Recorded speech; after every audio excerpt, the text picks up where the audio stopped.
জয়ী ভবঘুরে চ্যানেলে তোমাদেরকে অনেক অনেক ভালোবাসা, তার সঙ্গে রইল অনেক ওয়েলকাম। আশা করি তোমরা খুব ভালো আছো, সুস্থ আছো। আমি মোটামুটি আছি, কিন্তু বন্ধুরা তোমাদেরকে আমি একটা আমার কি বলবো জাস্ট অভিজ্ঞতা শেয়ার করার জন্য তোমাদের এই ভিডিওটা করছি। ঠিক আছে, তোমাদের যদি জীবনে কোনো অভিজ্ঞতা থাকে আমার সাথে অবশ্যই শেয়ার করো এই বিষয়টা। ঠিক আছে, কমেন্ট করতে ভুলো না। আমরা একটা কমন ফ্রেন্ড ছিলাম। ফ্রেন্ড বলতে একটা মেয়ে ছিল, তার সঙ্গে আমার ভালো বন্ধুত্ব ছিল। বন্ধুত্ব সম্পর্ক, আমরা কাজের ক্ষেত্রে একসঙ্গে থাকা খাওয়া সব কিছুই। তারও আবার কোনো একটা বান্ধবী ছিল, বুঝেছো তো। এবার যখন তার সঙ্গে সম্পর্কটা নষ্ট হয়ে গেছিলো, তখন সে আমাকে ফোন করে, কাজের জন্য রিকোয়েস্ট করে, তাকে আমাকে বলে কাজ দেওয়ার জন্য। আমি যদি কাজটা দিয়েছি, আমি কি অন্যায় করেছিলাম কোনো? না, তার ক্ষতি করলাম? কেননা আমার দৌলতে সে কাজ করে হয়তো একটু ঘুরে দাঁড়াতে পেরেছে, কিছু টাকা পেয়েছে সে। ঠিক আছে, তার বিনিময়ে পেয়েছি আমি একটা আছলা বাস, বুঝেছো। এটা হচ্ছে তাদের মেন্টালিটি, আমার না। ঠিক আছে, এবার দেখো সত্যি কথা সে যখন তোমাকে প্রথম থেকে এসে থেকে বলছে সে তোমার নামে এই বলেছে, সে তোমার নামে ওই বলেছে, দেখো তুমি 10বার শুনতে শুনতে একবার তো তোমার মাথাটা গরম হবেই। এইবার যাই হোক, এক কথায় দু কথায় অনেক কথা হয়েছে, কিন্তু কি বলো তো, বলে না যারা শয়তান হয় তারাই দুনিয়ার কাছে ভালো হয়, আর যারা কি বলো তো মুখের ওপরে বলে দেয় তারা সারা জীবনের জন্য খারাপ হয়ে যায়, বুঝেছো তো। যারা মিচকে শয়তান হয় না, তাদেরকে সবাই দুনিয়ার সব মানুষরা ভালোবাসে বন্ধু, কিন্তু যারা কি বলো তো সামনে দাঁড়িয়ে বলে দেয় না, তাদেরকে কেউ পদেও বসে না। এটা হচ্ছে দুনিয়ার ধর্ম। তো যাই হোক, আমি অবশ্যই আমার বান্ধবীকে বলেছি সামনাসামনি করাতে জিনিসটা। আমি চাই সত্যিটা সামনে আসুক। ঠিক আছে, কে ভালো কে খারাপ সেটা তো পরে বিচার হবে। আর আমি কার সঙ্গে সম্পর্ক রাখবো না রাখবো সেটা আমার ব্যক্তিগত ব্যাপার থাকবে, কিন্তু তাকে চোখে আঙুল দিয়ে দেখিয়ে দিতে চাই, কেননা তার সঙ্গে আমার সম্পর্ক 2 বছরের।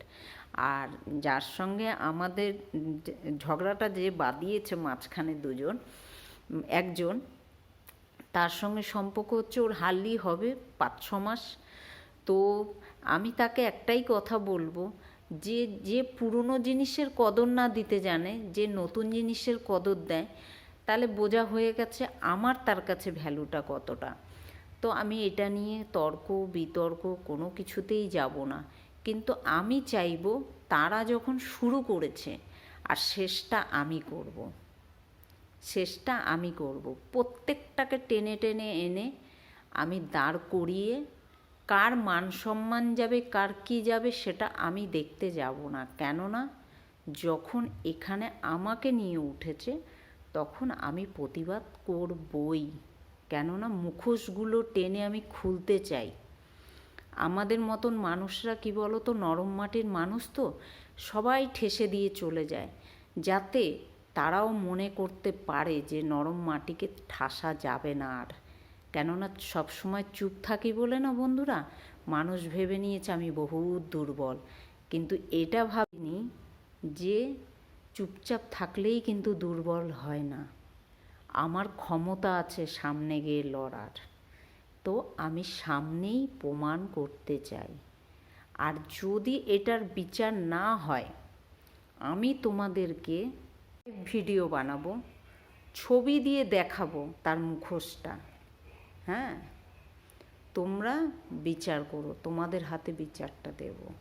ঠিক আছে বন্ধুরা, আজকের জন্য এতটুকুনি থাকুক। আমি বাড়ি যাই, তারপরে বিহিত করব, কেননা কাজের জায়গায় থেকে তো হয় না। ঠিক আছে, কেননা তাদেরকেও দেখিয়ে দিতে চাই যে আমি ঠিক না ভুল। আর যেদিন আমার বান্ধবী বুঝবে যে আমি ঠিক ছিলাম, সেদিন হয়তো আমার বান্ধবীরও অনেকটা দেরি হয়ে যাবে, আমি অন্তত তার সঙ্গে আর থাকবো কি না। তো যাই হোক, সে তার ভুলটা নিয়ে থাকুক, আমি আমার জায়গার ঠিকটা নিয়ে থাকি। যখন শুরু করেছে শেষটা আমি করবই বন্ধুরা। আজ যেরকম প্রথম দিন তোমাদের আমি ভিডিওটা বলে রাখলাম, আর আমি শেষের দিনও তোমাদেরকে ভিডিওটা শেয়ার করব, ঠিক আছে? আর আমি লাইভ ভিডিওতে তোমাদেরকে বলবো, ঠিক আছে? কেন বলো তো, আমি তো আমার বাড়ির লোকের কাছে ছোট হবই, আমার বাড়ির লোকের কাছে আমি গালি খাবই, তো আমি তাদেরকে কেন ছাড়বো? তারাও খাক গালি,